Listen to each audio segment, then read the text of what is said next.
I remember 3 or 4 years ago when this was a small channel and I had a rather small following. I would speak on occasions where only a handful of people knew who I was. But I'm glad I started out that way, and I'll tell you why.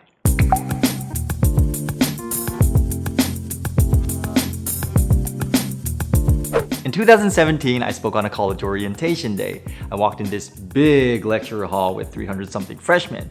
And among all these students, around 3 or 4 of them recognized me and came up to say hello. Hello, strangers.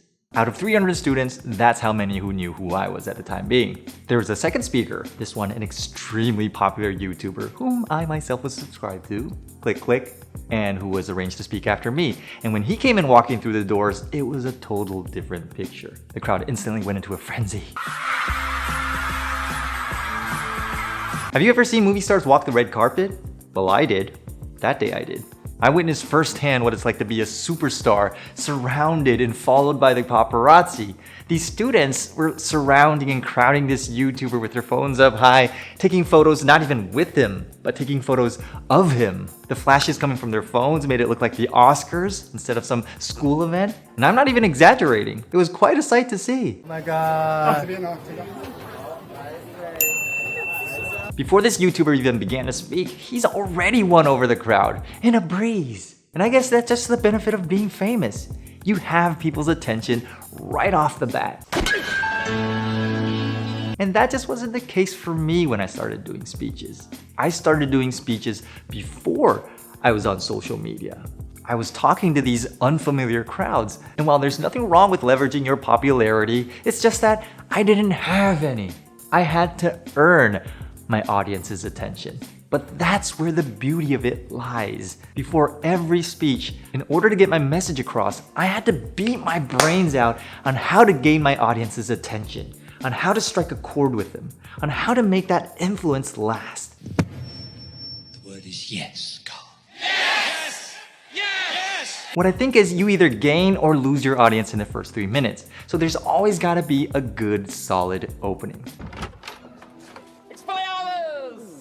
Sometimes I open with a joke, sometimes I open with a story. And it's not just any joke or any story. It has to be topic related, it has to be appealing, it has to be something that really helps you reel in the audience.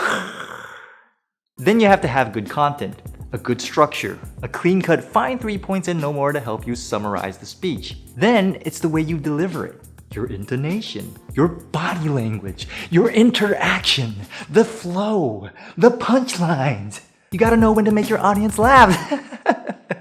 You gotta know when to make your audience think. It's like a stand-up comedy where the only difference is you're sending out a highly educational message. And it's challenging. And it's hot. Water break. 3 hours later. There's one time I spoke at a hospital in front of doctors, nurses, medical staff, and I was talking about the meaning of life. Talk about life. I opened in a way I usually welcome a crowd of fans, and it bombed. It bombed so hard. It bombed like kaboom bomb. I was so out of place, and I had to awkwardly finish the remainder of the speech, which was like an hour or something. And I can imagine in their heads, they were probably thinking, who the frick is this clown?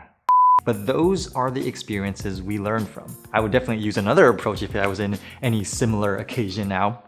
I love how I had to earn the attention instead of it given to me out of popularity's halo. In fact, there is a term called the halo effect, which refers to your impression of someone influencing your views of his or her abilities. There you go, some real knowledge to this video. Her knowledge is too powerful. But don't get me wrong, I love talking in front of a familiar crowd. My fans, the people who have been supporting me all along, they just make it so easy for you. They make it so comfortable for you. You're already deeply loved and trusted even before you stepped on that stage. And when you hit the stage, in that moment, they're already like, ooh, ooh, ooh, JR, sign my shirt. I'm kidding, I never get that. But when I started, instead, this was probably what was on my audience's mind. Who is this speaker? What is he gonna talk about? Is it gonna be long? Can I make a bathroom run?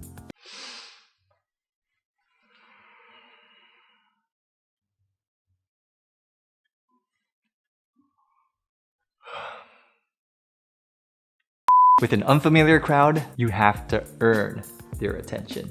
And it's those unfamiliar audiences that'll put your tools to the test and sharpen it. And I believe this applies to most life scenarios as well. You know you really got it when you don't have the benefit of being rich, pretty, famous, popular, anything that could give you an advantage. When you take away the glamour, you take away the halo, and somehow you still manage to pull it off, then you know you have what it takes. You know you're the real deal. When you're in the gutter, when you're left on the shelf, when you're the underdog, when you're a nobody, then I'm telling you, my friend, these are the moments in life that you can put yourself to the test and become somebody.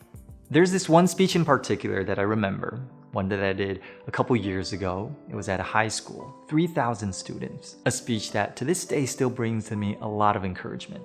After this speech, I got messages and emails from tons of students, many of them saying, "This was definitely one of the best speeches I've heard in high school." One said, "I was prepared to study math during this session until you hit the stage saying hello with a very energetic voice and a GoPro attached to your chest. I ended up all ears throughout your entire speech." Another one read, "Before your speech, me and my classmates were curious who you were. We knew nothing about you.